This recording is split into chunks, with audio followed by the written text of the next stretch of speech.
నమస్తే. Welcome to Suman TV. ఈ మధ్య కాలంలో వ్యూవర్స్ మనం చూసినట్లయితే మోకాళ్ళ నొప్పులకు శస్త్రచికిత్స అనేది అవసరం లేకుండా కేవలం ఒక ఇంజెక్షన్ అదే పీఆర్పీ ట్రీట్మెంట్ తోటి పూర్తిగా నయం చేసుకోవచ్చని మనం వింటూ ఉన్నాం. ఏమిటి ఈ పీఆర్పీ ట్రీట్మెంట్? ఈ పీఆర్పీ ట్రీట్మెంట్ అనేది కేవలం మోకాళ్ళ నొప్పులకు మాత్రమేనా? లేకపోతే ఇతర నొప్పులకు కూడా పనిచేస్తుందా? మన శరీరంలో ఏ అవయవాలకి పీఆర్పీ ట్రీట్మెంట్ అనేది చేసుకోవచ్చు. ఈ ప్రొసీజర్ అనేది ఏ రకంగా ఉంటుంది? సో, ఈ విషయాలు అన్నీ కూడా తెలియజేసేందుకు మనతో పాటు ఉన్నారు డాక్టర్ సుధీర్ ధారా గారు from Epione pain management, Trishul Nagar. Hello sir. Hi అండి. సార్, పీఆర్పీ ట్రీట్మెంట్ గురించి బాగా ఈ మధ్యన ప్రచారం అయితే బాగానే జరుగుతూ ఉంది. సో, చాలామంది అడుగుతా ఉన్నారు. సో, నేను కూడా ఇంటర్వ్యూలు చేస్తున్నాను కాబట్టి బయటకెళ్తే నన్ను కూడా అడుగుతా ఉన్నారు. సో, పీఆర్పీ చేయించుకుంటే మాకు తగ్గిపోతాయా మోకాళ్ళ నొప్పులు? మేము ఎన్ని ఇయర్స్ వరకు బాగుంటుంది ఏంటి అని అడుగుతా ఉన్నారు. సో, వాళ్ళకి సంబంధించినటువంటి కొన్ని డౌట్స్ని క్లారిఫై చేసుకోవాలనుకుంటున్నాను, వాళ్ళు అడిగినటువంటి డౌట్స్. సో, పీఆర్పీ ట్రీట్మెంట్ అనేది కేవలం మోకాళ్ళ నొప్పులకేనా? ఎందుకంటే ఎక్కువ ప్రచారం జరుగుతుంది మోకాళ్ళ నొప్పులు తగ్గిస్తుంది అని. ఇంకా అదర్ డిసీజెస్ దేనికైనా ట్రీట్ చేస్తారా? బేసికలీ మీరు అన్నారు కదా, మోకాళ్ళ నొప్పులకి ప్లస్ ఇంకోటి డిసీజెస్ అన్నారు. ఇవి డిసీజెస్ కాదు. ఫస్ట్ ఆఫ్ ఆల్ మనం తెలుసుకోవాల్సింది జాయింట్ పెయిన్స్, స్పైన్ పెయిన్ అంటే ఒక విధంగా డిసీజ్ అంటారు కదా, యాక్చువల్గా జబ్బు కాదు ఇది. ఇవంతా ఏంటి, వేర్ అండ్ టేర్ తోటి. అంటే మనం డైలీ యాక్టివిటీస్ ఉంటాయి కదా, ఆ యాక్టివిటీస్లో మన బాడీలో పార్ట్స్ ప్రతివీ అరుగుతూనే ఉంటాయి. పుట్టినప్పటి నుంచి 30 years తర్వాత ఎక్కువ అరుగుతాయి. పోయే 40కి ఇంకా ఎక్కువ, 50కి ఎక్కువ, 60కి. ఇటువంటి అరుగుదలతో వచ్చిన ఈ నొప్పులకి ఒక మంచి పరిష్కారం పిఆర్పీ. ఇది జబ్బే కాదు ఒక విధంగా చెప్పండి. బుక్స్లో డిసీజ్ అని రాస్తారు కానీ ఒక డిసీజ్ కండిషన్. యాక్చువల్గా ఇది డిసీజ్ ప్రాసెస్ కాదు, it's a where and tear process.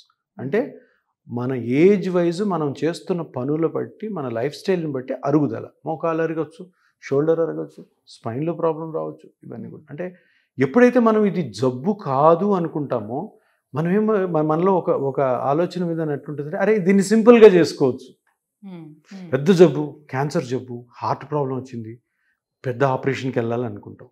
అదేవిధంగా నువ్వు జబ్బే కాదు అనుకున్నప్పుడు, అవును జబ్బు కాదన్నప్పుడు ఎందుకు పెద్ద పెద్ద ట్రీట్మెంట్కి ఎందుకు పోవాలి, సింపుల్గా చేసుకోవచ్చు కదా.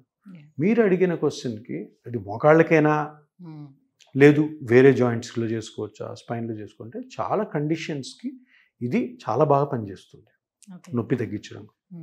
ఏం కండిషన్స్, ఏ కండిషన్ వల్ల అయితే నీకు నొప్పి వస్తుందో ఆ కండిషను, ఆ స్ట్రక్చర్ని కనుక్కొని మనము ఈ పిఆర్పీతో ట్రీట్ చేయగలిగిన కండిషన్స్ అన్నింటిలో కూడా వాడుకోవచ్చు. ఇప్పుడు మనం మోకాలు నొప్పి అంటారు. ఇది వయసు అయిపోయిన తర్వాత 45-50 తర్వాత ఏంటి, ఎందుకు వస్తుంది మోకాలు నొప్పి వచ్చేది గుజ్జు అరిగిపోవడం ద్వారా 90%. 10% వేరే రీజన్స్ ఉంటాయి. ఆ గుజ్జుని మనం కరెక్ట్ చేస్తే ఆ నొప్పి నుంచి బయటపడతారు. అదే ఎనీ జాయింట్. సో అదేవిధంగా అది ఎనీ జాయింట్ అంటే అన్ని జాయింట్స్లోనూ ఉండదు, మ్యాక్సిమం జాయింట్స్లో చేసుకోవచ్చు. షోల్డర్ చేయొచ్చు, రిస్ట్ చేయొచ్చు, ఎల్బో చేయొచ్చు, హిప్ జాయింట్ చేయొచ్చు, యాంకిల్ జాయింట్ చేయొచ్చు. ఇక్కడ మనం గమనించాల్సింది ఏంటంటే చాలా జాయింట్స్కి ఆపరేషన్స్ లేవు, కొన్ని జాయింట్స్కి ఉన్నాయి, మంచి ఆపరేషన్స్ ఉన్నాయి, వాటి వల్ల బాగానే ఉంటుంది. కానీ చాలా జాయింట్స్ అంటే 70-80% జాయింట్స్కి సర్జరీస్ లేవు. తప్పకుండా పిఆర్పీనే అక్కడ ప్లే చేస్తుంది. సో ఇప్పుడు మీరు ఇంకో మాట అన్నారు, ప్రచారం ఎక్కువ జరుగుతుందని. ప్రచారం కాదు, ఇది ప్రజల నమ్మకం. ఎందుకు ఇప్పుడు వరకు ఉన్న ట్రీట్మెంట్ మాడ్యూల్స్లో జనాల్లో స్లోగా కొంచెం నెగిటివిటీ స్టార్ట్ అవుతుంది. ఇవి ఆపరేషన్స్ అవుతుంటే జనరల్గా ఆపరేషన్ అంటే ఎవరికి ఇష్టం ఉండదు. సో అందరు కూడా ఎతికేది అంటే ఆపరేషన్ లేనివి ఏమైనా ఉన్నాయా, హోమియోపతికి పోదామా, ఆయుర్వేదిక్ పోదామా. అటువంటి వాళ్ళందరికీ కూడాను ఒక మంచి పరిష్కారం ఈ నొప్పులన్నిటికీ పిఆర్పీ. ఇది అలోపతిలో ఇప్పటి నుంచో ఉంది. దట్ ఇప్పుడు స్లోగా అది అవేర్నెస్ క్రియేట్ అవుతుంది. సో అవేర్నెస్ క్రియేట్ అయ్యేది ఎందుకు అంటే ఒక ట్రాన్స్ఫార్మేషన్ అంటాం. సర్జికల్ ఎరా నుంచి నాన్ సర్జికల్కి వస్తున్నాం. సింపుల్గా అయిపోవాలి, టెక్నాలజీ పెరిగింది కాబట్టి. తర్వాత కూడా ఫర్దర్గా కూడా కాంప్లికేషన్స్ ఉండొద్దు అని చూస్తారు. కాంప్లికేషన్స్ లేని ట్రీట్మెంటే ప్రతి పేషెంట్ కూడా కోరుకునేది.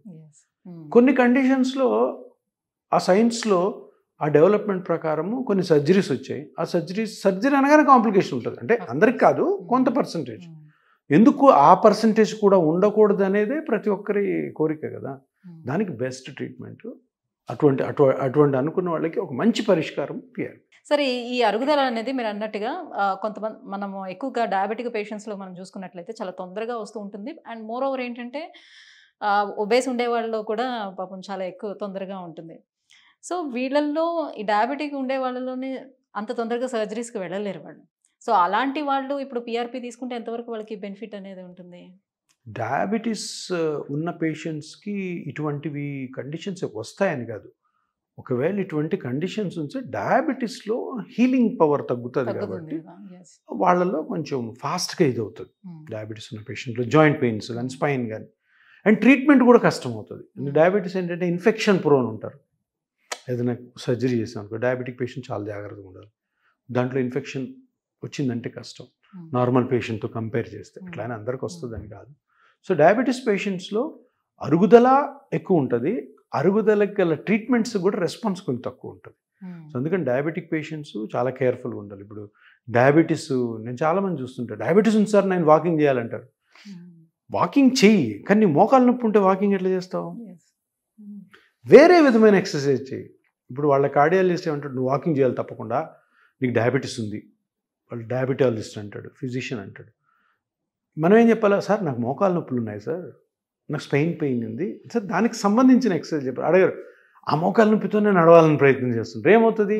డయాబెటీస్ సంగతి దేవుడు ఎరుగు, మోకాళ్ళు పోతాయి, స్పైన్ పోతుంది. సో అంటే డయాబెటీస్లో మీ డయాబెటీస్ గురించి చెప్తారు కాబట్టి డయాబెటీస్లో తీసుకోవాల్సిన లాజికల్ కరెక్షన్స్ ఇవన్నీ అనమాట. నేను నడుస్తాను సార్, ఏమిటి నాకు షుగర్ కంట్రోల్ ఉంటుంది. రే బాబు, షుగర్ కంట్రోల్ అవ్వాలంటే వాకింగ్ ఒక్కటే ఎక్సర్సైజ్గా చాలా ఎక్సర్సైజ్ ఉన్నాయి. నీ మోకాలు స్పైన్ దెబ్బతినకుండా చేసే ఎక్సర్సైజ్ వల్ల కూడా డయాబెటీస్ కంట్రోల్ ఉంటుంది. ఇది తెలుసుకోవాలి జనాలు. అది తెలుసుకోలేదనుకో, నన్ను మా కార్డియాలజిస్టు లేదు మా ఫిజిషియను నా షుగర్ కంట్రోల్ చేసే డాక్టర్ తప్పకుండా వాకింగ్ చేసి అరగొట్టుకుంటారు. ఇప్పుడు అదే 60-65 ఇయర్స్లో కూడా మోకాలు నొప్పి ఉండదు, వాకింగ్ చేయ, వాళ్ళు బిజీగా ఉంటారు. డాక్టర్స్ ఏమంటారు, వాకింగ్ చేయంటారు. వాకింగ్ చేయమంటే వీళ్ళు అరే ఒక రెస్ట్రిక్టెడ్ వాకింగ్ చేయాలి, 3 కిలోమీటర్లు 4 కిలోమీటర్లు 60 ఏళ్ళు ఏమవుతుంది? చేయగలుగుతున్నారు. కాకపోతే ఏమవుతుంది, మీకు మీ నీ జాయింట్ కానీ స్పైన్ కానీ 5 ఇయర్స్ వరకు ఎటువంటి ప్రాబ్లం లేదు, 1 ఇయర్కే వచ్చే ఛాన్స్ ఉంది. ఎందుకు? మీరు వాడేస్తున్నారు తొందరగా. అందుకని డయాబెటీస్లో ఈ విధంగా కేర్ఫుల్గా ఉండాలి. Right, thank you so much sir. PRP మీద మాకున్నటువంటి సందేహాలన్నీ కూడా క్లారిఫై చేశారు. Thank you so much. Thank you.